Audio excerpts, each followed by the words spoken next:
почитувани представници на институциите, на граѓанскиот сектор, на медиумите, драги пријатели од Цивил, драги присутни, ju falimderit shumë së pari civilit qendrës për lidhje më ftoi në këtë eveniment të flas për këtë temë shumë të rëndësishme. Ќе продолжам на македонски јазик и од технички причини, а и за да ме разберат, верувам дека сите присутни во салата. Во мултиетничко, мултиконфесионално и мултикултурно општество како нашето, добрите односи меѓу заедниците се од витално значење за безбедноста и сигурноста и се неопходни за функционирање, за развој и за иднината на земјата. Ова не е само флоскула која што ќе ја чуете во говорите на политичарите или во говорите и јавните настапи на сите оние кои што му сакаат добро на општеството. Ова е факт. И овој факт треба да се земе како основна премиса кога се постапува во ова поле, во општество какво што е нашето, кое што е мешано по многу основи. Ние немаме само диверзитет од аспект на етничката, верската, културната, припадноста на разни социјални групи, туку тој мозаик на различности, кој што го третираме како богатство, е исклучително важен за воопшто за опстанокот на земјата и за нејзиниот иден развој.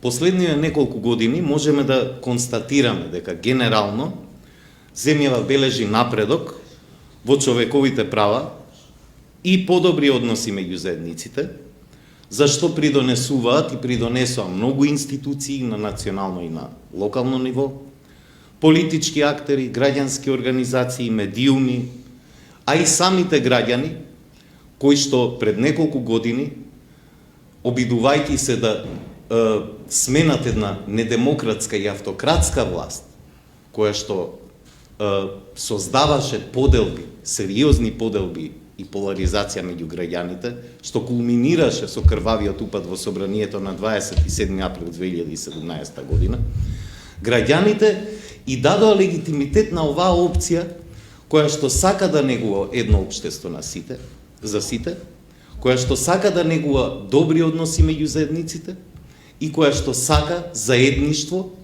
помеѓу граѓаните без оглед на нивната припадност, заедништво кое што ќе води кон прогрес и напредок на земјата. Имаме повеќе докази и резултати за тоа. Влезот во НАТО, отпочнувањето на преговорите со Европската Унија, стратегијата за едно општество за сите и мултикултурализам, која што се спроведуваше, онака како што се спроведуваше, но во неколку области направи пробив и подобрување на односите меѓу заедниците. Донесувањето, например, на или усвојувањето, ратификувањето на Истанбулската конвенција, односот на различни функционери, дали на национално или на локално ниво, кои што покажуваат поголема инклузивност и кон потребите и кон барањата на различните заедници. И тука повторно ќе кажам, не мислам само на оние кои што се доминантни, етничките, верските, туку и на други заедници и маргинализирани групи во општеството. Од друга страна, имаме и повеќе загрижувачки појави кои укажуваат дека почитувањето на принципите на еднаквост на граѓаните, почитувањето на различностите и гледањето на нив како богатство има сериозни противници во општеството. Ова е особено видливо во медиумите и во јавната комуникација, бидејќи доаѓам од организација Институт за медиуми и аналитика има од Скопје, која што се бави со мониторирање и анализа на медиумите и јавната комуникација. Ќе се осврнам само на овој аспект во моето денешно излагање. И ќе ви кажам дека има низ мониторингот и анализите што ги спроведе минатата година, констатира повеќе случаи, особено за теми со меѓуетнички контекст, но и други теми кои што ги поларизираат и ги влошуваат односите меѓу заедниците. Констатираме дека има повеќе актери, разни актери, кои потикнуваа поделби и поларизација, омраза и конфликти меѓу заедниците, кои често пати знаат да ескалираат, или неретко знаат да ескалираат и во насилство. Овие актери и наративи доаѓаат главно од политичките партии и центри на моќ во земјава, но и надвор од неја. Противници на различностите и на концептот на мултикултурно, мултиконфесионално, мултиетничко општество кој што се негува во нашата држава, има и во многу други области. Не само во политиката и политичките партии и политичките структури. Нив ги гледаме и во медиумите и производителите на медиумски содржини. Ги гледаме и во образованието и академијата. Ги гледаме во културата. Ги гледаме во спортот. Ги гледаме во речиси сите области кои учествуваат во јавниот живот и го формираат јавното мислење. Пример за тоа е јавната комуникација поврзана со македонско-бугарските односи и уставните амандмани кои се услов за продолжување на преговорите со Европската Унија. И неколкуте инциденти кои постојано ја вжештуваа јавноста и јавната комуникација во двете земји. Чисто како уште поилустративен пример во овој контекст, имаше јавни говорници кои што во настапи во медиумите, колумни, написи и така натаму, упатуваа дека Македонија ќе се федерализира, значи го репродуцира оној ист говор кој што ја подели и речиси ја уништи земјата во периодот до 2017 година, дека Македонија ќе стане не бинационална, туку тринационална држава. Федерација на македонците, албанците и бугарите. И со такви дезинформации, пропаганда и потикнување на говор на омраза се служат одредени актери, кои што со тоа не носат некаква придобивка општо за граѓаните, туку остваруваат лични или групни цели на политичките опции или центри на моќ кои што ги застапуваат или ги симпатизираат. Не изостанаа ниту спортски инциденти и други инциденти, иако нивниот број е далеку помал од периодот до 2017 година, кога ние имавме тепачки по училишта, тепачки по улици, насилни инциденти, конфронтација меѓу заедниците и така натаму, но имаше спортски инциденти за кои што се известуваше етноцентрично. Пример за тоа е неодамнешниот натпревар меѓу Шкендија и Борец во Велес, каде што медиумите на македонски и на албански јазик повторно известува како да се работи за две вистини. Дел од медиумите на македонски и албански јазик има две вистини за веењето на знамињата на заедниците. Таков пример беше известувањето за албанското знаме во Скопската чаршија. Етноцентрично известување имаше и за убиството кај Шишабар, идејата за заедница на албански општини, која што предизвика повторно поларизација врз етничка основа, и можеме да редиме и други примери на медиумски содржини и јавна комуникација која што ги оптоварува и ги загрозува добрите односи меѓу заедниците во земјава. Често пати и други теми во кои што директен контекст не е меѓуетничкиот, се употребуваат или злоупотребуваат за дополнителна поларизација помеѓу заедниците врз етничка основа. Таков е примерот на изграбата на коридорот 8 и 10, кој што од политички партии од двете најголеми заедници се користи или се злоупотребува за политички придобивки. И во власта, и во опозицијата имаме такви структури, за жал, кои што сакаат да поентираат на етничка основа и мислат дека со тоа ќе направат поголема мобилизација на нивните гласачки тела. Медиумската и јавната комуникација е оптоварена и што се однесува до другите општествени групи и заедници. Имавме јавна комуникација која што дискриминира, поларизира врз родова основа или врз припадност на одредено сексуално малцинство. Имавме верски водачи, лидери кои што говорат стигматизирајќи ги жените или припадниците на ЛГБТИ заедницата. Сите овие прашања се важни и треба да се адресираат соодветно во еден пристап кој што ќе биде сеопштествен пристап, whole society approach. Овие проблеми не може да ги решат само институциите. Гледаме дека во нив, во делот нив, има политичка воља и има сериозен ангажман за спроведување на политиките кои што носат кон оној наш идеал за едно општество за сите. Но во институциите внатре и во администрацијата има и сериозни отпори и раководители и делови од пониските ешалони на администрацијата кои што не го чувствуваат овој концепт за свој